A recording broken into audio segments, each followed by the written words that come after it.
ஆண்டவராகிய இயேசு கிறிஸ்து நாமத்தில் உங்கள் யாவருக்கும் என் அன்பின் நல்வாழ்த்துக்கள்.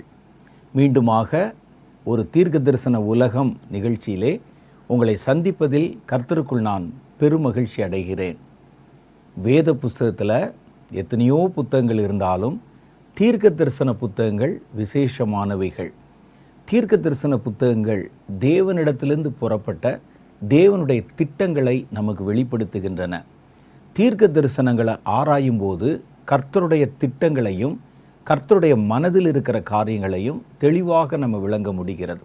வேத புஸ்தகத்தை எடுத்து பார்த்தீங்கன்னா 70% தீர்க்க தரிசனங்களால் ஆன ஒரு புத்தகம் இந்த புத்தகம்.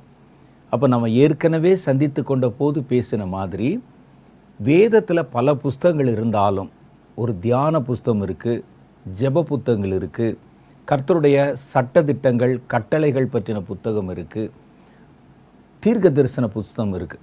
இப்படி எத்தனையோ புஸ்தகங்கள் இருந்தாலும் தீர்க்க தரிசன புஸ்தகத்தை வித்தியாசமாக வாசிக்கணும். ஒவ்வொரு புத்தகத்தையும் ஒவ்வொரு முறையிலே வாசித்தால்தான் அந்த புத்தகத்தினுடைய முழு விவரங்களை நம்ம புரிந்து கொள்ள முடியும். அப்போ எல்லா புஸ்தகத்தையும் ஒரு புஸ்தகத்தை படிக்கிற மாதிரி படித்தா நம்ம மேலோட்டமாய் தெரிய முடியும் ஒழிய ஆழமாக அது என்ன சொல்ல வருகிறது என்பதை விளங்கி கொள்ள முடியாமல் போயிடும். அப்போ தீர்க்க தரிசன புத்தகங்களை படிப்பதற்குண்டான விசேஷித்த விதமான முறைகள், அது எதெல்லாம் வச்சு அடிப்படையாக வச்சு அந்த புத்தகத்தை வாசிக்கணும், தியானிக்கணும், ஆராயணும் என்பதை நான் தெளிவாக உங்களிடத்தில் பேசினேன். அதற்கு ஆராய்வதற்கு நம்ம தானியேல் தீர்க்கதரிசியின் புஸ்தகத்திலிருந்து ஒரு மிக முக்கியமான தீர்க்க தரிசன பகுதியை ஆராய்வதற்காக எடுத்துக்கொண்டோம். ஏன் இந்த பகுதியை நம்ம எடுத்தோம் அப்படின்னு சொன்னால், இந்த பகுதி நடைபெற்ற அந்த காலத்துக்கு மாத்திரம் இல்லை, இனி நடக்க போகிற காரியத்திலும் நடக்க வேண்டிய சில முக்கியமான காரியங்களை பற்றின குறிப்புகள் இதில் இருக்குது. அப்போ ஒரு தீர்க்க தரிசனத்தை ஆராய போகும் முன்பு அதற்கு நம்ம சில முக்கியமான காரியங்களை செய்யணும் அப்படின்னு உங்களுக்கு சொன்னேன். அதெல்லாம் உங்களுக்கு ஞாபகம் இருக்கும்னு நினைக்கிறேன். இன்றைக்கி நிகழ்ச்சியிலே நீங்கள் வேத புஸ்தகத்தோடு வந்து தான் உட்காரணும். நீங்கள் ஏற்கனவே எழுதி வைத்திருந்த குறிப்பு நோட்டையும் எடுத்து வச்சுக்கிறணும். ஒரு காரியத்தை சொல்லும்போது அது முக்கியமானதாக இருந்தால் பக்கத்தில் இந்த வசனத்தை பற்றி சொல்லும்போது அந்த வசன நம்பர் போட்டுக்கிட்டு நீங்கள் நான் சொல்லுகிற காரியத்தை வேகமாக குறிப்பெடுத்து கொள்ளணும். சப்போஸ் சில நேரத்தில் நான் சொல்லும்போது உங்கள் மனசில் கர்த்தர் சில காரியங்களை காண்பித்தால், நான் சொல்கிறதுல மேலதிகமாக இன்னும் சில விவரங்கள் இருக்குது அப்படின்னு உங்களுக்கு ஒரு உணர்த்துதலை தந்தால் நீங்கள் அதையும் பக்கத்தில் எழுதிக்கிறணும். நான் பிரசங்கத்தில் சொன்னது கொஞ்சம், கர்த்தர் உங்களிடத்துல மேலதிகமாக பேசலாம். இந்த இடத்த கவனிச்சியா, இந்த இடத்துல இப்படி ஒரு அர்த்தம் இருக்குது, அது எனக்கு தெரியாமல் இருக்கும், அதையும் நீங்கள் பக்கத்தில் குறித்து வச்சுக்கிறணும். அப்போ ஒரு தீர்க்க தரிசனத்தை ஆராயும் போது அந்த தீர்க்க தரிசனத்தை விளங்கி கொள்வது மாத்திரமல்ல, அந்த தீர்க்க தரிசனத்தை குறித்து கர்த்தர் பேசுவதையும் நம்மால் கேட்க முடியும். இதில் கொஞ்சம் கொஞ்சமாக ட்ரெயின் ஆனீங்கன்னா, பழக்கம் ஆனீங்கன்னா, உங்களை கர்த்தர் தீர்க்க தரிசன ஊழியத்தில் பயன்படுத்தவும் தீர்க்க தரிசனங்களை விளங்கி கொள்ளுகிற வரத்தை கர்த்தர் உங்களுக்குள்ளே ஷார்ப்பாக கூர்மையாக்கவும் அது உதவிகரமாக இருக்கும். தீர்க்க தரிசனம் சொல்கிறவங்கன்னு ஒரு குரூப் இருக்கிறாங்க.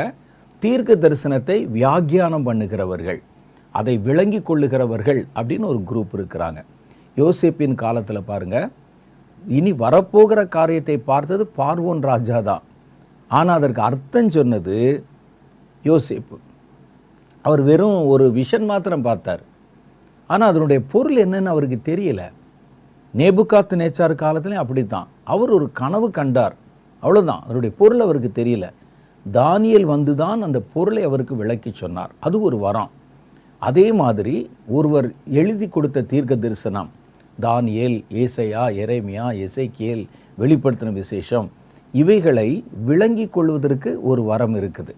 அந்த வரம் நமக்கு கிரியை செய்யணும்னா இந்த தீர்க்க தரிசன வசனங்களோட ஒரு பழக்கம் நமக்கு இருக்கணும். அவர்கள்தான் என்ன செய்கிறார்கள், ஒரு தீர்க்க தரிசனத்தை கர்த்தர் காண்பித்தால், ஒரு வெளிப்பாடு, ஒரு தரிசனத்தை பெற்றுக்கொண்டா உடனே அவர்கள் அந்த வரத்தை பயன்படுத்தி அதோடைய பொருள் என்ன என்பதை கண்டுபிடிக்கிறாங்க. ஏன்னா பொதுவாகவே தீர்க்க தரிசனங்கள் நேரடி பொருளை சொல்லுவதில்லை. ஒரு காரியத்தை காமிக்கிறதுக்கு வேறு ஒரு பொருளை ஒரு உவமையாக ஒரு இல்லஸ்ட்ரேஷனாக காமிப்பாங்க. மாடுன்னு காமிச்சாங்க. மாடு என்பது உண்மையிலே மாடுகள் அல்ல, அது செழிப்பின் வருஷங்களையும் பஞ்சத்தின் வருஷங்களையும் குறிப்பிட்டது. பார்வோன் காலத்தில் நம்ம மாடுன்னு சொன்னோன்னே மாடு நம்ம பார்க்கறது இல்லை, அதற்கு அர்த்தம் வேறவாக இருந்தது. அது மாதிரி எந்த தீர்க்க தரிசனமும் சுய தோற்றத்தை உள்ள பொருளை உடையதாயிராமல் அது ஆழமான அர்த்தங்களை உள்ளடக்கிறதா இருக்கும். அப்போ அந்த வரத்தில் நம்ம அதிகமாய் பயிற்சி ஆவதற்கு இதை வாசிக்கும் போதே நீங்களும் நுணுக்கமாக படிக்கணும். இல்லாவிட்டால் ஏதாவது ஒரு கனவு கண்டேன், தரிசனம் கண்டேன் யாராவது சொன்னால் நம்பிட்டு போயிடுவீங்க. அப்போது இந்த பகுதியிலே நமக்கு எழுதப்பட்ட நாம் எடுத்துக்கொண்டிருக்கிற தானியேல் தீர்க்கதரிசியின் புஸ்தகம் 11வது அதிகாரம் 36 45 வரைக்கும் இந்த பகுதியை தான் நம்ம ஆராய்வதற்காக எடுத்து வச்சிருக்கிறோம். இது முக்கியமான ஒரு பகுதி. கடைசி காலத்தில் நடக்க போகிற காரியத்தையும் காண்பிக்குது. அப்போ முதல்ல நம்ம என்ன பார்க்கணும் அப்படின்னு பார்த்தோம்னா, இதை எழுதின தீர்க்கதரிசி யாரு அப்படின்னு ஓரளவுக்கு தெரிஞ்சுக்கிறேன். அதை அப்படி பார்த்தபோது தானியேல் தீர்க்கதரிசி அவர்கிட்ட காணப்பட்ட ஒரு விசேஷ காரியம் என்னென்னா, அரசியல் அல்லது ராஜாக்களுடைய மனோநிலை, ஆளுமை, அதிகாரங்கள் இதை பற்றின ஒரு தெளிவான ஞானம் உள்ளவர். 4 ராஜாக்களிடத்தில் ஒரு பிரதானமான மந்திரியாக அரண்மனை பொறுப்பிலே இருந்தவர். 4 பேரும் வெவ்வேறு கலாச்சாரத்தில் இருந்தவங்க. அவர் பிறப்பின்படியே யூத அரண்மனையிலே பிறந்தவர். தானியேல் 1வது அதிகாரம் 2-3 வசனங்களெல்லாம் படித்து பாருங்கள். ராஜ குடும்பத்தை சேர்ந்தவர் அவர். அப்போ அங்கே நடக்கக்கூடிய அரசியல் நிகழ்வுகள் எல்லாம் பார்த்துருப்பார்.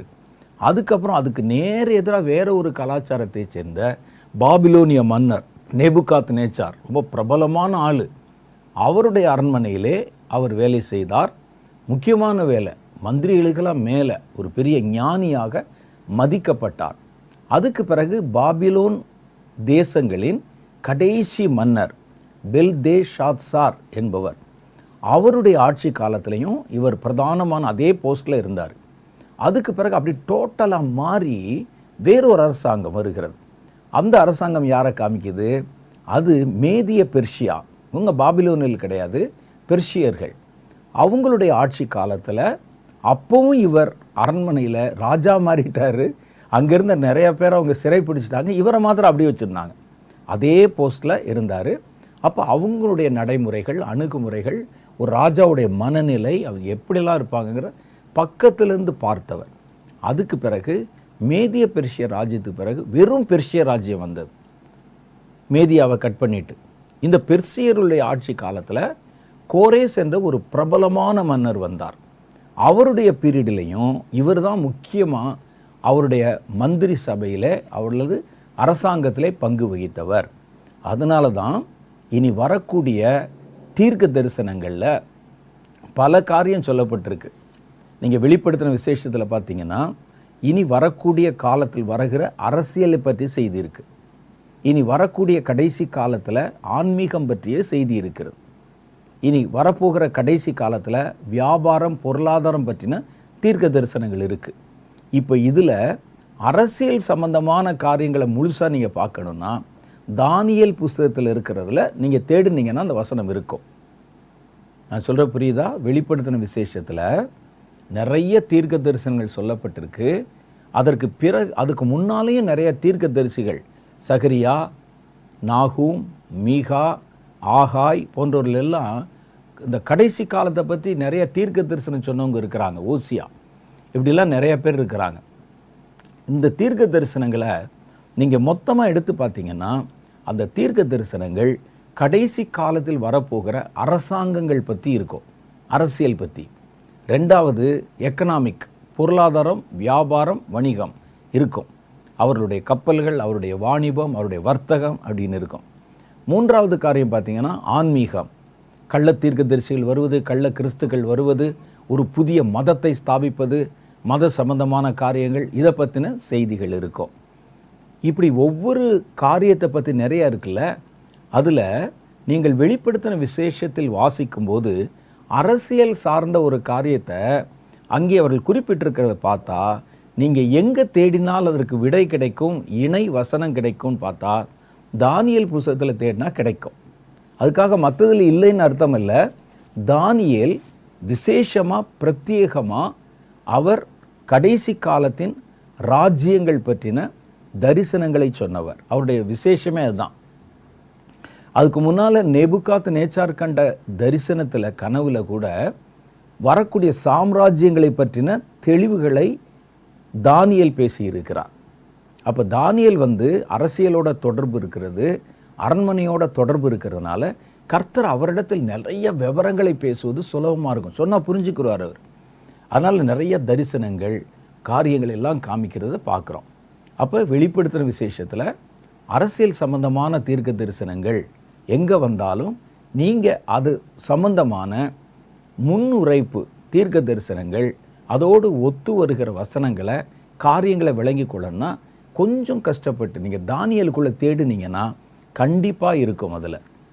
ஏன்னா அவர் அரசியலுக்குன்னு விசேஷமாக வைக்கப்பட்ட ஒரு தீர்க்க தரிசி. சரி, இப்போ இதில் நம்ம வாசித்த பகுதியில் மறுபடியும் நான் வாசிக்கலை, நம்ம ஏற்கனவே வாசிச்சிட்டோம். அந்த வாசித்த பகுதியில் என்னென்ன இருக்குது அப்படின்னு பார்த்தோம்னா, ஒன்று, இது முழுசுமே 3 ராஜாக்களை பற்றின செய்தி இருக்குது.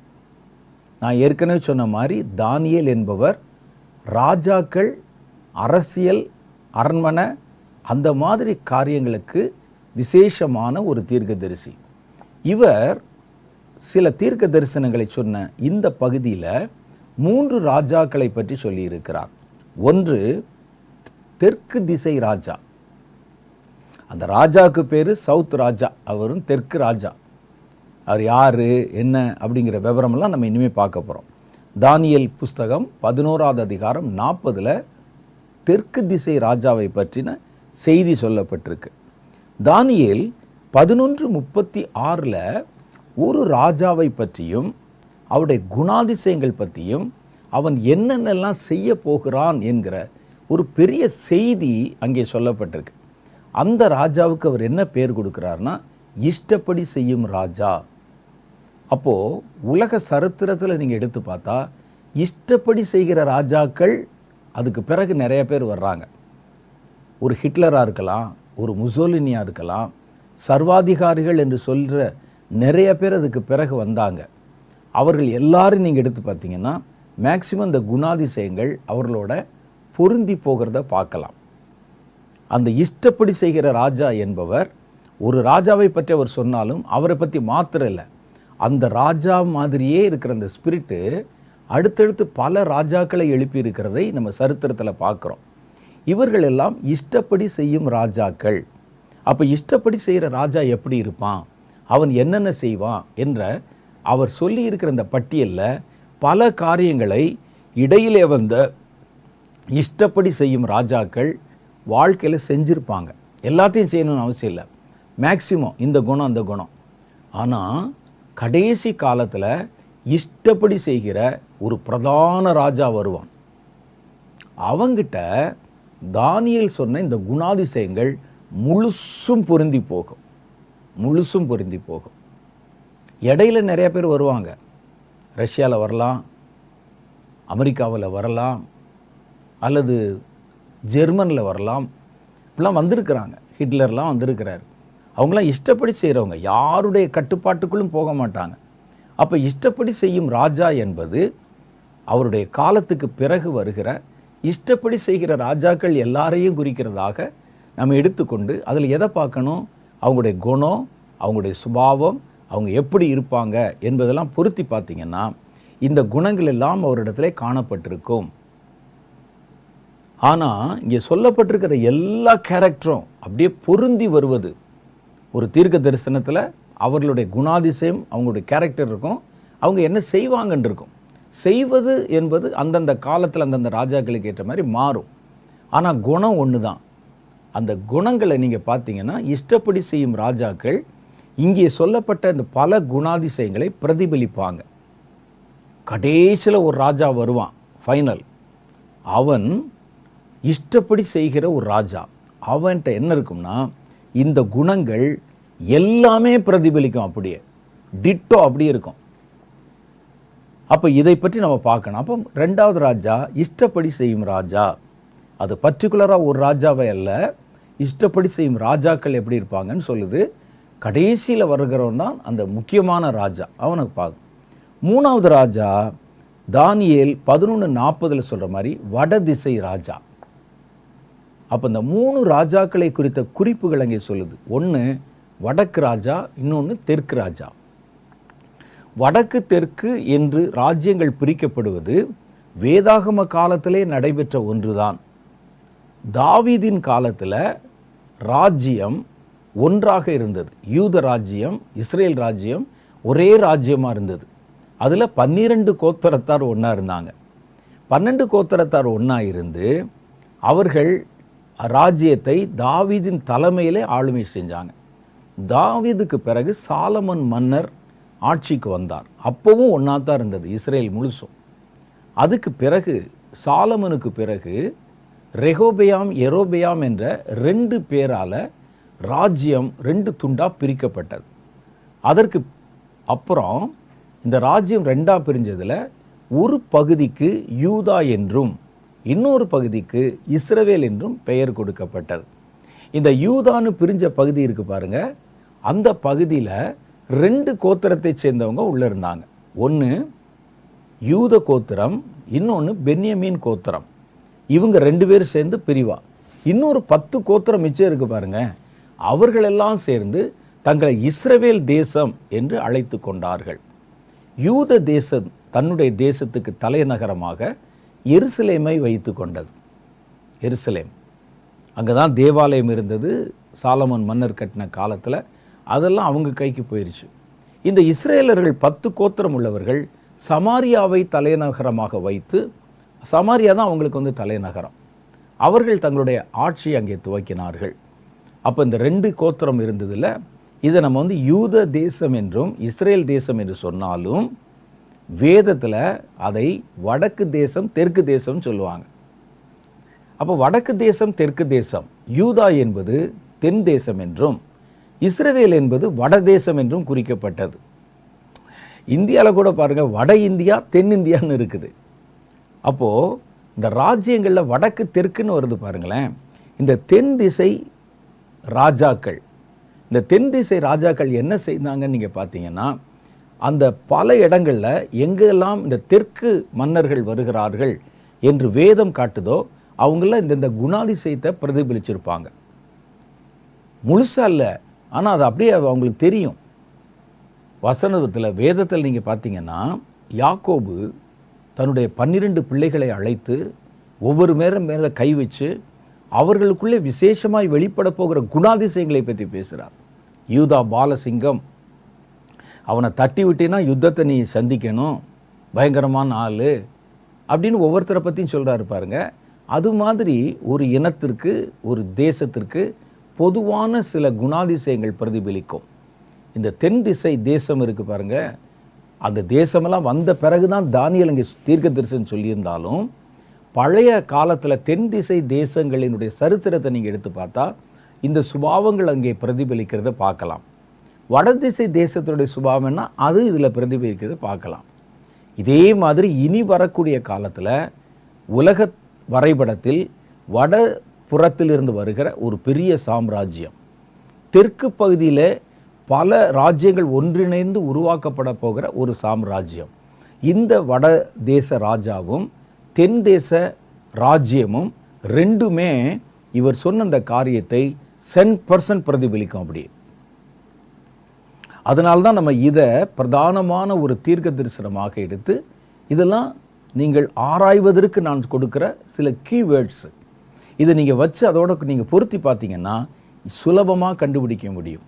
அந்த நாட்களிலே வடதிசை ராஜா அவர்களுக்கு எதிராய் புறப்பட்டு வருவான்னு இனி வருகிற கடைசி காலத்தை பற்றி சொல்லியிருந்தா, அந்த வடக்கிலிருந்து தோன்றுகிற ராஜ்யம் இங்கே சொல்லப்பட்ட காரியத்தை பிரதிபலிக்கும். அப்படியே தென் திசை ராஜ்யம் பிரதிபலிக்கும். அதுதான் இந்த தீர்க்க தரிசன பகுதியினுடைய மிக முக்கியமான விசேஷ குணம். இப்போ நம்ம பார்க்க போகிறோம். முதல்ல பாருங்க, 3 ராஜாக்களை பற்றி சொல்லியிருக்கிறாங்க. ஒன்று இஷ்டப்படி செய்யும் ராஜா, அதான் பெரிய ஆள், இனிமேல் வரப்போகிறவன். ஏற்கனவே வந்தவர்கள், இன்னொன்று தென் திசை ராஜா, வடதிசை ராஜா. இப்போ முதல் காரியத்தை நம்ம பார்க்க போகிறோம். தானியேல் 11வது அதிகாரம் 3வது வசனத்தில் இந்த தனக்கு இஷ்டமானதை செய்யும் ராஜாவை பற்றின குறிப்பு சொல்லப்பட்டிருக்கு. இதுதான் நமக்கு ரொம்ப பிரதானமான ஆள். நம்ம இதை பற்றி தான் ரொம்ப ஆழமாக ஆராயணும். என்ன சொல்லியிருக்கிறாருன்னு பார்த்தா, பராக்கிரமம் உள்ள ஒரு ராஜா எழும்பி பிரபலமாய் ஆண்டு தனக்கு இஷ்டமானபடி செய்வான். அவருக்கு சொன்ன காலத்துக்கு அடுத்து நேரடியாக நடக்க போகிறது அடுத்து வரக்கூடிய காரியம். ஆனால் தானியேல் சொன்னது அப்போ வரக்கூடிய மன்னரை மாத்திரமல்ல, இதை பிரதிபலித்து வரக்கூடிய கடைசி காலத்தில் தன் இஷ்டப்படி செய்கிற ராஜாவை பற்றின செய்தியும் அதில் இருக்குது. ஆனால் இவர் பர்டிகுலராக அவருடைய காலத்துக்கு பிறகு வருகிற எந்த ராஜாவை பற்றி சொன்னார் அப்படின்னு நம்ம பார்க்குறோம். தானியேல் 11:36 ராஜா தனக்கு இஷ்டமானபடி செய்து அவன் என்னென்ன செய்வான் அப்படின்னு கேட்டால், ராஜா தனக்கு என்ன தோணுதோ அதை தான் செய்வான். ஒரு மந்திரி சபையை கூட்டுறதோ அல்லது அறிஞர்களை கலந்து ஆலோசிப்பதோ அதெல்லாம் எதுவுமே கிடையாது. அவனுக்கு எது சரின்னு தோணுதோ அது சொல்லுவான். எல்லாரும் கேட்கணும், யாரும் எதிர்த்து பேசக்கூடாது. சுருக்கமாக சொல்லணும்னா சர்வாதிகாரத்துவம். எதிர்த்து கேள்வியே கேட்கக்கூடாது. உடிச்சு ஜெயிலில் போட்டுருவான், கொன்று விடுவார்கள். அவர் இஷ்டமானபடி செய்து தன்னை உயர்த்தினா இவங்களுடைய குணாதிசயம் எப்படி இருக்குன்னு கேட்டால், அந்த இஷ்டமானபடி செய்கிறவங்க மற்றவங்க அவங்கள ப்ரைஸ் பண்ணுவாங்களோ இல்லையோ, இவர்கள் தன்னுடைய பிரபலத்தை விரும்புவாங்க. இந்த ஸ்பிரிட்டுடைய குணாதிசயம் அதுதான். தன்னை விளம்பரப்படுத்துவது, தன்னை மகிமைப்படுத்துவது. ஒருவன் உண்மையிலே நல்லவனாக இருந்தால் மக்கள் தானே அவர்களை கொண்டாடுவாங்க. இவன் அப்படி இல்லை, காசு கொடுத்தாவது என்னை வணங்குடான்னு சொல்லுவான், கத்தி முனையில் என்னை வணங்குன்னு சொல்லுவான். இந்த குணாதிசயம் இஷ்டப்படி செய்கிற ராஜாக்களுக்குள்ளெல்லாம் இருக்கும். அவங்க தன்னை கடவுள் மாதிரி உயர்த்துவாங்க. எல்லாரும் தன்னை ப்ரைஸ் பண்ணணும், எல்லாரும் தன்னை மகிமைப்படுத்தணும் என்று மனிதர்கள் மூலம் மகிமை தேர்ந்தெடுப்பாங்க. தானியேல் காலத்திலேயே நேபுகாத்நேச்சார் மன்னர் ஒரு சிலையை உண்டாக்கி, நான் கட்டளை கொடுத்த உடனே அதை நீங்கள் வணங்கணும், சேவிக்கணும் என்று கட்டளை கொடுத்தான். கடவுள் மாதிரி தன்னை உயர்த்தினான். நேபுகாத்நேச்சார் யாருக்கும் கட்டுப்பட மாட்டார். அவர் தன் மனதில் விரும்பின தன் இஷ்டமானதெல்லாம் செய்வார். அவருடைய இன்னொரு குணம் பாருங்க, தன்னைத்தானே உயர்த்துவது. பாபிலோன் அரண்மனையிலே உலாவும் போது, என்னுடைய மகிமை விளங்க நான் கட்டின மகா பாபிலோன் அல்லவா என்றானா. அவரா பேசிக்கிறாரு, நான் கட்டின பாபிலோன் அல்லவா. அப்போ இவங்களுடைய குணம் என்னவா இருக்கும்? தன்னை தானே உயர்த்துவாங்க. கர்த்தர் உயர்த்துறதோ அல்லது மனுஷர் நல்லவர் அப்படின்னு சொல்கிறதோ இல்லை, அவங்களே தன்னை ப்ரமோட் பண்ணிக்கிடுவாங்க.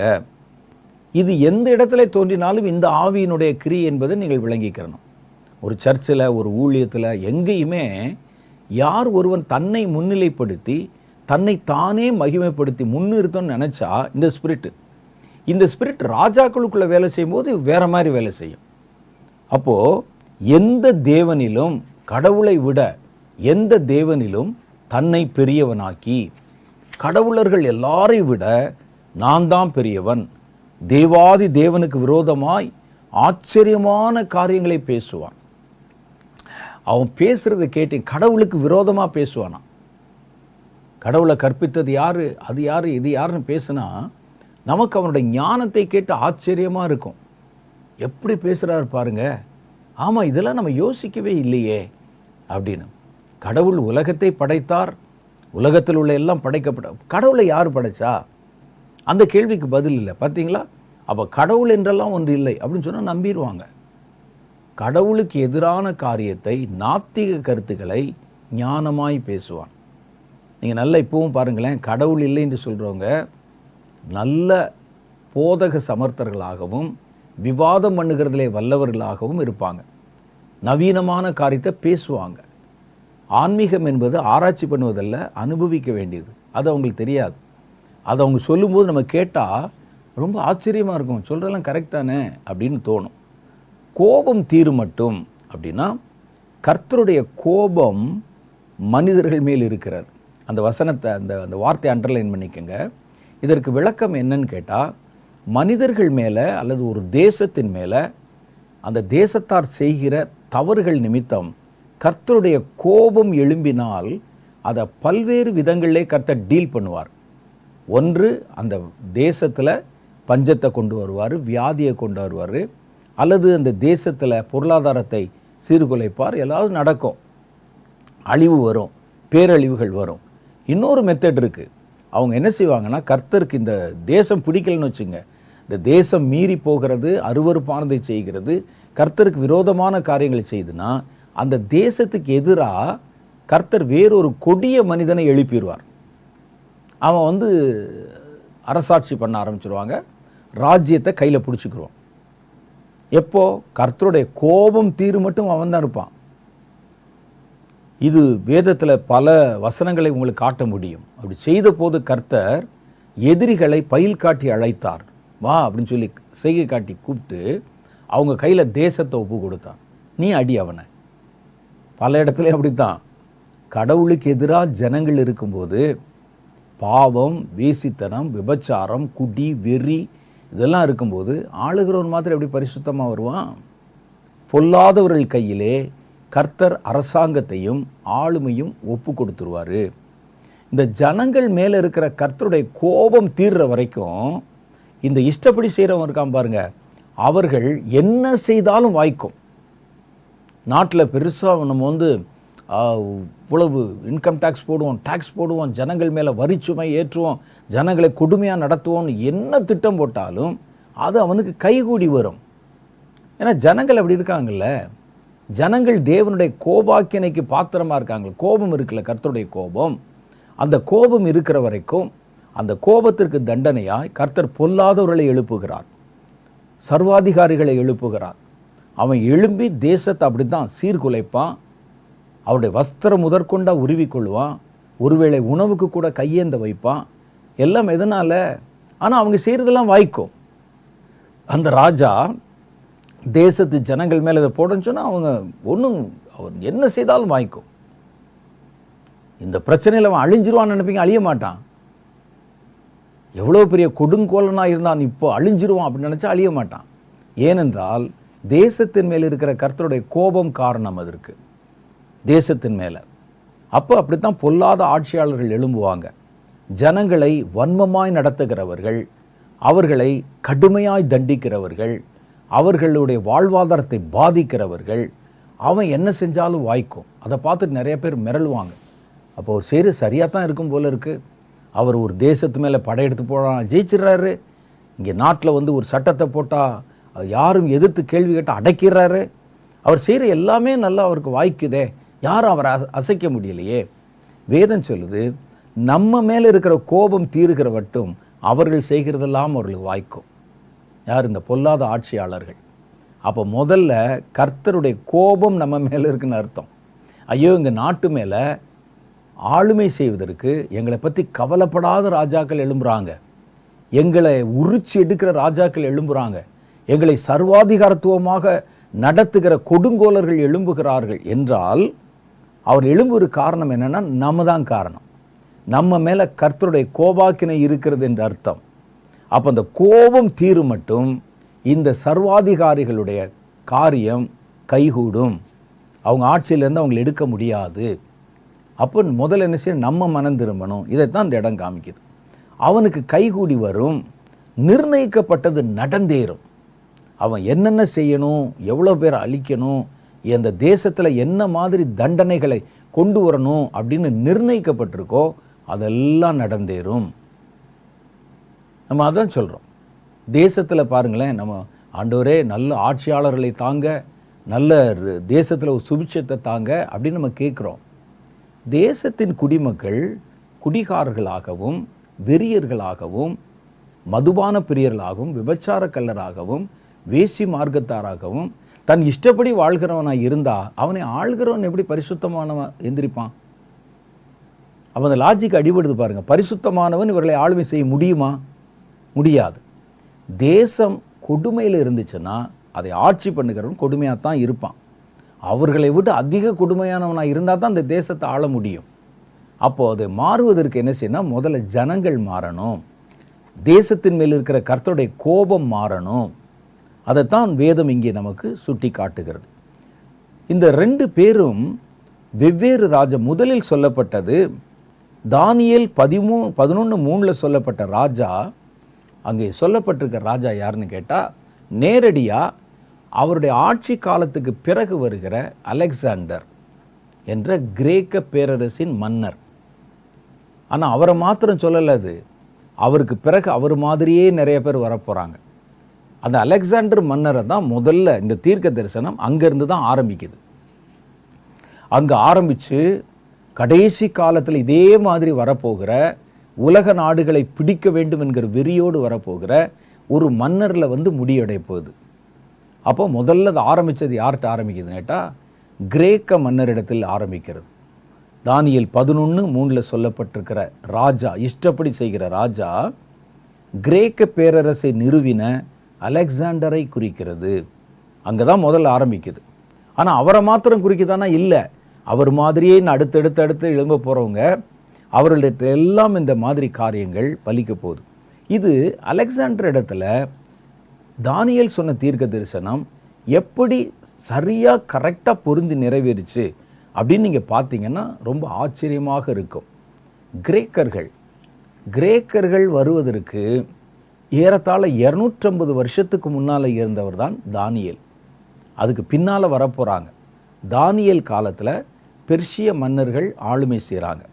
அந்த நாட்களில் எல்லாம் கிரேக்க பேரரசு என்பது ஒரு சாதாரண ஒரு சிற்றரசாக இருந்தது. ஒரு சின்ன நாடு இருந்தது. அந்த நாடு கொஞ்சம் கொஞ்சமாக வளரப்போகுது. 200 வருஷத்துக்கு முன்னால் தானியேல் அதை பற்றி, அதிலிருந்து ஒரு மன்னர், பிரபலமாய் ஆளப்போகிற மன்னர் எழும்புவார் என்று அங்கே அவர் சொல்கிறார். பாருங்கள், கிரேக்கர்கள் பழங்காலந்தொட்டே அரசாட்சி பண்ணிட்டு வந்தாங்க முந்தியிருந்தே. ஆனால் சின்ன ராஜ்யமாக இருந்தாங்க. அதை விரிவாக்கணும் அப்படின்னு ஒரு ஆசை வருது. அதை முறைப்படுத்தப்பட்ட ஒரு ராஜ்யமாக, சும்மா பிட்டாக சின்னதாக இருக்குதே, இதெல்லாம் ஒன்றா சேர்ந்து ஒரு ராஜ்யமாக்கி அதற்கு முறையான சட்டதிட்டங்களை இயற்றி அதை ஒரு நாடு அப்படின்னு ஒரு முழுமைப்படுத்தணும்னு நினைச்சவர் அந்த தேசத்தினுடைய முதல் மன்னர் பிலிப்பு என்பவர். அவருடைய காலத்தில் தான் கிரேக்க ராஜ்யம் எழும்பினது. அவருக்கு மகனாய் பிறந்தவர் தான் அலெக்சாண்டர். இவருக்கு என்னென்னா, கிரேக்க ராஜ்யம் சாம்ராஜ்யமாய் மாறணும், பல நாடுகள் ஒருங்கிணைக்கப்பட்டு சாம்ராஜ்யமாய் மாறணும்னு ஒரு ஆணித்தரமான ஒரு ஆசை அவருக்குள்ளே தோன்றிற்று. அதனுடைய விளைவுகள் தான் அடுத்து என்ன நடக்க போகுது அப்படிங்கிறத நமக்கு சுட்டி காட்டுது. இன்றைக்கி நமக்கு அதிக நேரம் ஆயிடுச்சு. அடுத்த முறை நம்ம சந்திக்கும் போது அடுத்த வாரத்தில் மேலதிகமான சில விவரங்களையும் அதை குறித்து ஏற்கனவே உரைக்கப்பட்ட தீர்க்க தரிசனத்தையும் அதோடைய நிறைவேறுதலையும் குறித்து நம்ம பார்க்க போகிறோம். கர்த்தராகிய ஆண்டவர் உங்களை அது வரைக்கும் ஆசீர்வதித்து காப்பாராக. ஆமென்.